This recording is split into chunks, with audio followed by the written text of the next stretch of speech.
Assalomu alaykum. İjtimoiy tarmoq kuzatuvchilari, mana Tezkor media kanalini kuzatib boruvchi O'zbekiston xalqi. Mana qiziq, hozir men bir sizlarga shu yerda bo'layotgan O'zbekiston da ajratilayotgan mana katta loyihalarga ajratilgan pullar qayerga ketgani, qanday korrupsiyali borligi shu yerlarda shu narsalar bo'yicha qisqaroq bir berib o'taman degan niyatdaman. Mana vodoprovod. Mana bu ko'chani aholini suv bosdi. Qisqasi, nimadan suv bosdi? Yo bir nima seldan emas, yo bu daryodan emas, lekin vodoprovoddan. Vodoprovoddan qanday suv bosadi? Shunday mana qarang, qancha bu suv, buni bu vahima, bu juda ham katta vahima o'ta. Vahimali bo'lib ketdi bu. Vodoprovodning yangi hozir loyihalashtirib respublikamizda katta pullar ajratib o'tibdilar bularga. Katta pullar ajratgandan keyin hech kim uni nazoratini qilmaydi. Nazoratini nimaga nazoratini qilmaydi deb biz aytayapmiz bu yerda. Mana tepadan Toshkent Urganch yo'lining ustida bu ko'cha, bu Hazaras tumani Shodiqxo'ram mahallasi Karvon yo'li ko'chasining oldi qismi mana bu uylarning tagigacha chiqib ketgan suvlar. Bu yerga ketishdan mana bolalar suvdan o'tib cho'milib o'ynayapti bir dajin. Endi nima demoqchimiz? To'g'ridan-to'g'ri oynadan qarmoq tashab baliq tutadigan darajaga kelib ketgan bir. Tashqari chiqib bo'lmaydi mana. Mana bemalol kema olib kelib suzib yursa bo'ladigan daraja. Hech kim shuni 2 kunlab, 1 kunlab ketib yotgan bo'lsa kerak. Bu bunchalik agar 500 lik turbadan ketganda buncha suv aholini bosmas edi. Endi bu holat bo'yicha mana bizlarda yuqori tashkilotlarga xabar berdik deyapti aholi, shunda ham kelmadi. Biz oxiri bizga chiqqandan keyin mana biz sizga ko'rsatib beramiz. Endi bu yerda nima bor deb o'ylaymiz? Bu yerda katta korrupsiya bor degan o'zimizning nimamiz bor. Nima deganda buni qabul qilib vodoprovod loyihani, yangi loyihani qabul qilib olgan mutasaddilar eski nimaga ulagan. Endi eski nimaga ulagandan keyin bu yuqori bosimdagi nimani bardosh bera olmasdan yorilib ketgan. Endi bu yerda nima uchun uladi ekan, masalan, o'ylanib ko'rish kerak. Bu yerda qancha agarda bu yerda yangidan shu qo'shnilarga o'tkazganda loyihadagi nima o'tkazilmasdan qolib ketgan, qabul qilganda tuman hokimligi shu qabul qilgan vaqtida ko'rmasdan qabul qildimi? Nimaga eskiga uladi bu? Shularga mutasaddi tashkilotlarimizdan bir so'rab qolamiz. Masalan, tuman Hazaras tumanida hokim ham almashib yotdi. 1 yildan bir marta almashadi. Mana shu uchun e'tiborsizligi uchun hokimlarimiz ham mana 1 yilda 1 yilga chidamay turibdi. Yangi kelgan hokimimizdan iltimos qilib qolamiz. Shu nimaga bir e'tibor bersalar,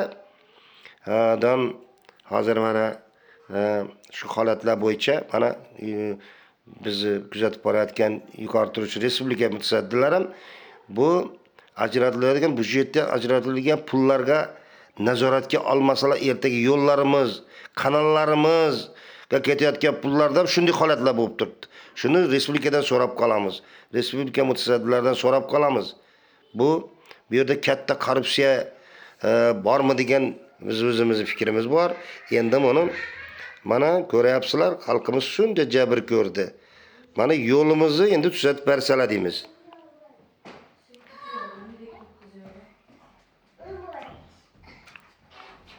Mana bu yerda yana tuman Oqova suv vodoprovodi boshliqlari ham mana kelib turibdi, lekin bular gapicha aholining o'zi shu vaqtda nima qilmagan deydi. Pulni qaytarib berdimi ekan davlat pulini? Agar qilmagan bo'lsam, nimaga uni pulni rasxod qilib berdi? Endi o'zini bu yerda oqlab turibdi bular. Mana o'zingiz ko'ryapsizlar. Endi ko'rib turib baho beraveradi mana xalqimiz. Qanday ahvollar? Bunga e'tibor, jamoatchilikning e'tiborini qaratamiz. Bu yerda jamoatchilik o'zlari shu aktiv bo'lsa-gina bu narsalarga ertaga katta pullar, davlat pullari yashirincha mana nimalar tegida qolib ketib, shu qilinadigan ishlar, loyihadagi ishlar qilinmasdan qolishi mumkin. Mana aholimiz ham hozir mana endi yo'li qaytadan tuzatib berish, vodoprovod lekin keyinchalik o'tkazib berdi. Bular biz chiqqanimizdan keyin, lekin yo'limizni tuzatmayapti. Yo'lni shu yerda yo'llam joyiga qo'yib bersalar, bu katta ish bo'lar edi. Selamünaleyküm. Hürmetli ortaklar, şördeyine bizlere kalıp ketken odaprovodu qaytadan bu ariza bilan murojaat bilan chiqib doğrulab endi buni tashladilar. Yine bu nelerini alıvermini, ahvolini.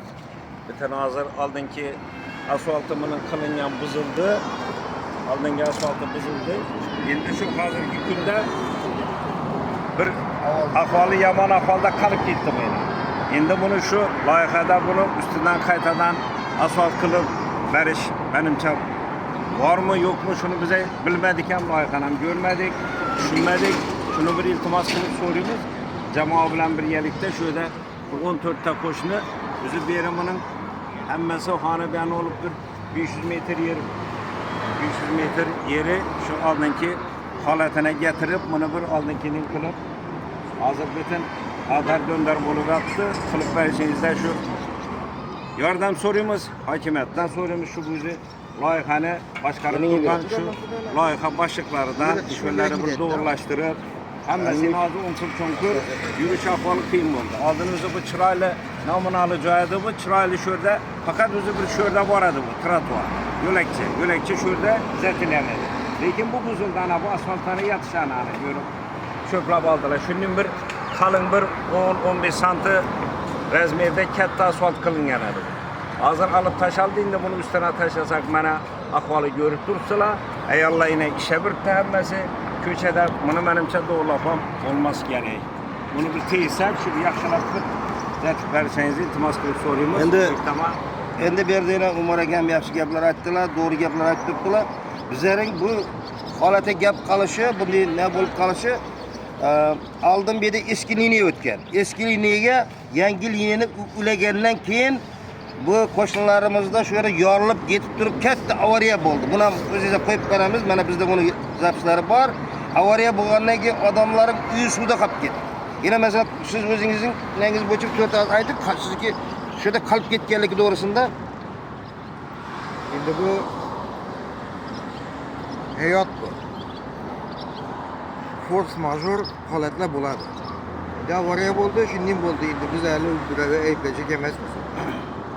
Lekin bir vajiy iltimos aytishimiz, shu yerni obodonlashtirishda bir ko'mak berib,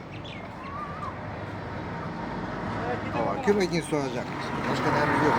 Endi mana qo'shnilarimiz ham shu endi bu yerda nima qo'yib turibdilar. Endi birda bir asosiy bizning bu yerda korrupsiya holatlari bor degan nadamiz biz. Doğrusu nechun u eski liniya ulab turib yangi liniyani eski liniyaga qo'shib bu yorilib ketish kerak. Bunga yaxshilab tuman hokimimiz, respublika mutasaddilari e'tibor bersalar. Keyin men yana yo'limizni shunday holat qo'yib ketdilar, shuni ustiga asfalt yotqizib bersin deb turibdi bular.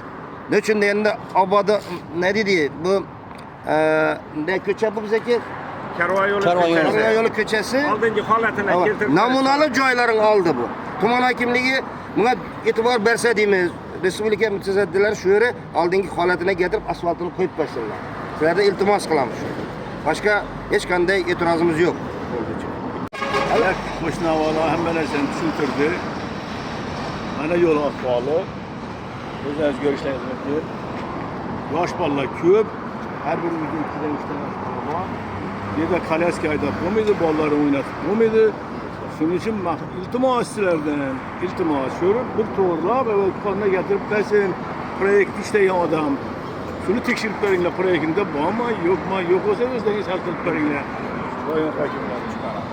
Ahvollarni yatishadi.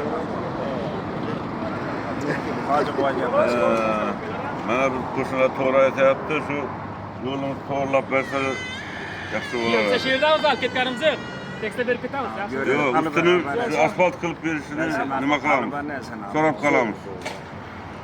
Mashina yurisham qiyin bo'lib turibdi. Qo'shnilar to'g'ri aytibdi. Bu yerda piyoda emas, mashinalar o'tish ham qiyin bo'lib turibdi. Yosh bolalar yurishi umuman qiyin bo'lib qoldi bu yerda. Shu 10 kun cho'nqirlar. To'g'rilab berishingizni so'rab qolamiz.